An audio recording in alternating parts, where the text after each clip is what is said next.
உள்ளம் கொண்ட செம்மொழி நம்பி டிவியின் இனிய நேயர்களுக்கு அன்பான வணக்கம். அருமைக்குரிய நேயர்களே, இன்றைக்கு நேற்றே நான் உங்களிடம் பேசினேன். சவுக்கு சங்கர் எப்படிப்பட்டவர், அவர் ஏன் இதை போன்ற ஒரு பிக்காளித்தனம் செய்கிறார் என்பதையெல்லாம் நான் உங்களுக்கு சுட்டி காட்டினேன். அந்த சவுக்கு சங்கரை இன்றைக்கு மதுரை கோர்ட்டுக்கு கொண்டு வந்து அங்கே நீதிபதி முன்னால் அவரை சரண்டர் செய்திருக்கிறார்கள். எல்லாரும் என்ன சொன்னா, ஒரு வக்கீல் ஒருத்தர் வந்து அவரை அடித்து விட்டார்கள், உடம்பெல்லாம் துணியை கட்டி பஞ்சை கட்டி பைப்பாலே அடித்தார்கள் என்றெல்லாம் பொய் சொல்லி அங்கே சிறையினுடைய வாசலில் பேட்டி கொடுத்தார். அடித்து விட்டார்கள், கையை உடைத்து விட்டார்கள், காலை உடைத்து விட்டார்கள், அப்படி செய்து விட்டார்கள், இப்படி செய்து விட்டார்கள் என்று சொன்னார்.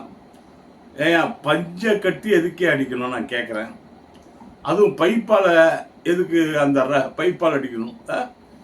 என்ன பொய்யுங்க! எப்படியெல்லாம் பாருங்க. இது யார் பண்ணுறது? மீடியாவில் வந்து யார் இதை மாதிரிலாம் சொல்லுன்னு சொல்கிறது? அன்பு சகோதரர்களே, இதற்கெல்லாம் காரணம் மதுரையில் இருக்கின்ற, கோயம்புத்தூரில் இருக்கின்ற பழைய மந்திரி அருமைக்குரிய வேலுமணி அவர்கள். இந்த வேலுமணி வக்கீலை வைத்து சவுக்கு சங்கருக்காக அனுப்பியிருக்கிறார். அவர் வந்து அங்கே புரோடாவாக விட்டுட்டு இருக்கார். இன்னைக்கு அவர் வராரு, நல்லா தான் நடந்து வராரு. அவருக்கு என்ன குறை? நல்லா தான் வராரு, நல்லா தான் போகிறாரு.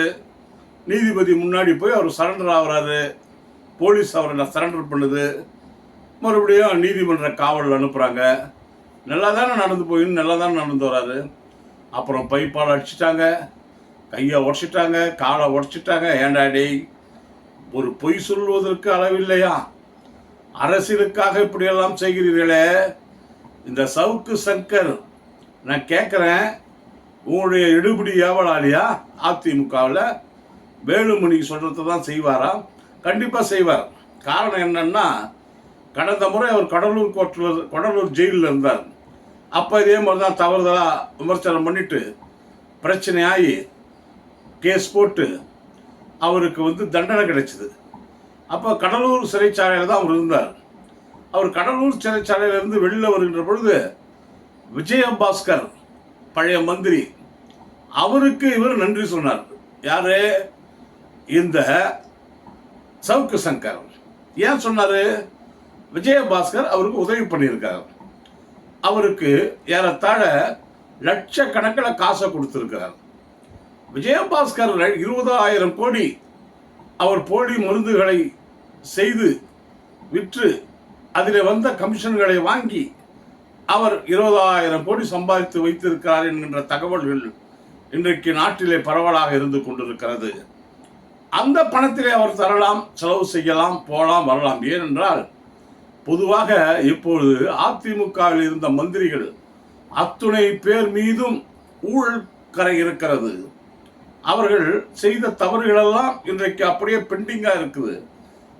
அவர் அந்த ஊழல் கரைக்கு பயந்து கொண்டு நம் மீது நடவடிக்கை வந்து விடுமோ, நம்மளை கைது செய்து விடுவார்களோ என்று ஒரு பயத்தில் இப்படிப்பட்ட சவுக்கு சங்கரை போன்றவர்களுக்கெல்லாம் நாய்க்கு எலும்பை போடுவதைப் போல காசை கொடுத்து குறைக்க வைக்கிறார்கள்.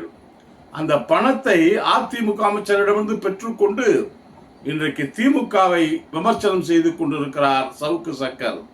ஒரு நியாயம் இல்லை. காசு கொடுத்தான்றதுனால என்ன வேணாலும் பேசுவியா? சரி, நீ என்ன வேணாலும் பேசுற. திமுகவுக்கும் இதுக்கு என்ன சம்பந்தம் இருக்குது? நீ வாய்க்கொழுப்பு பிடிச்சி போய் உன்னுடைய சொந்தக்காரன் ஜாதிக்காரன் ஏடிஜிபியா இருக்கிறான். நீ 2 பேரும் ஒரே ஜாதியை சார்ந்தவர்கள். நீ வந்து அவனை ஏன் விமர்சனம் பண்ற? அந்த ஏடிஜிபி எதுக்கு நீ விமர்சனம் பண்ற? அதுவும் பெண் எஸ்ஐயெல்லாம் வந்து அவரை லவ் பண்ற மாதிரியும் அவங்ககிட்ட காரியம் சாதிச்சுக்கிற மாதிரியும். ஏயா, இதெல்லாம் ஒரு ஏடிஜிபியை சொன்னா ஒத்துக்குவாங்களா? சொல்லு.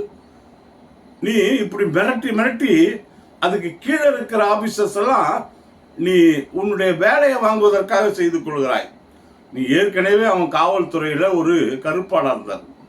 அவர் காவல்துறையில் வந்து டைப்பிஸ்டாக இருக்கிறப்போ அன்றைக்கு வந்திருக்கிற விஜிலன்ஸ் ஆன்டி கரப்ஷனில் வர பல ரகசிய குறிப்பேடுகள் அதையெல்லாம் இவர் தட்டச்சு செய்து கொடுக்கணும், டைப் அடிச்சு கொடுக்கணும். டைப் அடிக்கிறதுக்கு விட்ட வரத்த இவர் அதை ஜெராக்ஸ் எடுத்து பத்திரிக்கை கசிய விட்டு அவர் அன்னைக்கே சிறைச்சாலையில் போட்டாங்க. அன்னைக்கே இவர் அயோக்கியத்தனம் பண்ணார். இப்படிப்பட்ட அயோக்கியம் தான் சவுக்கு சங்கர். பணத்துக்காக என்னவெல்லாம் செய்வார்.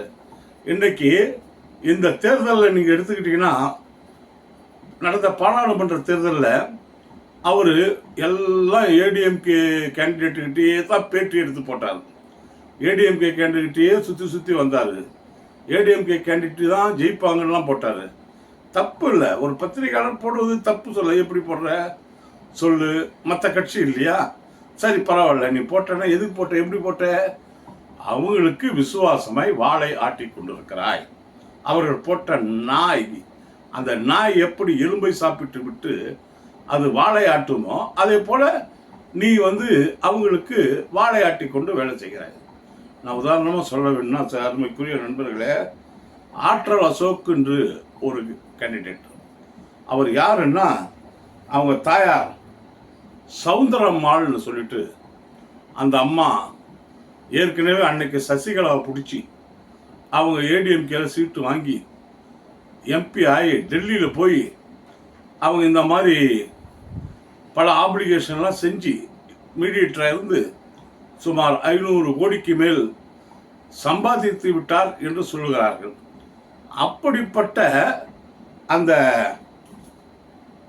ஆற்றல் அசோக்குக்கு இவர் வந்து பெரிய பேட்டி எடுத்து போடுறார்.